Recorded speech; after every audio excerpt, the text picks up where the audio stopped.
झारखंड के मुख्यमंत्री हेमंत सोरेन के बारे में कई बातें लोगों को पता हैं, लेकिन एक कहानी ऐसी है जो शायद बहुत कम लोग जानते हैं। बात उन दिनों की है जब हेमंत सोरेन राजनीति में नए नए कदम रख रहे थे।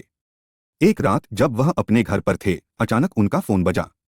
फोन पर एक अनजान आवाज थी जिसने कहा, आपके पास एक महत्वपूर्ण जानकारी है जो राज्य की सुरक्षा से जुड़ी है। हेमंत ने तुरंत फोन रख दिया और अपने विश्वासपात्र सुरक्षा अधिकारियों को बुलाया। सबको एक ही सवाल था, कौन हो सकता है ये रहस्यमयी कॉलर। अगले ही दिन एक गुप्त बैठक बुलाई गई जिसमें राज्य के उच्चतम अधिकारी शामिल थे। बैठक में हेमंत ने वह सूचना साझा की जो उन्हें रात में मिली थी। पता चला कि राज्य में एक बड़ी साजिश रची जा रही थी जिसमें कुछ बाहरी तत्व शामिल थे।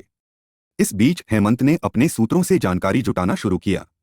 एक एक करके सुराग मिलते गए, लेकिन असली थ्रिल तो तब शुरू हुआ जब हेमंत को पता चला कि साजिशकर्ता कोई और नहीं बल्कि उनके ही करीबी में से एक था। एक रात हेमंत ने खुद ही उस गुप्त स्थान पर जाने का फैसला किया जहां साजिश रची जा रही थी। अपने कुछ खास सुरक्षा गार्डों के साथ वे वहां पहुंचे। जैसे ही उन्होंने दरवाजा खोला, सामने का दृश्य देखकर सबकी आंखें फटी की फटी रह गईं। कमरे में उनके सबसे विश्वासपात्र सहयोगी को देखा जो दुश्मनों के साथ खड़ा था। तुरंत ही हेमंत ने कार्रवाई की और उस साजिश को विफल कर दिया। उन्होंने न केवल अपने राज्य को एक बड़े खतरे से बचाया बल्कि यह भी सिद्ध कर दिया कि सच्चे नेता को कभी भी अपने कर्तव्यों से पीछे नहीं हटना चाहिए।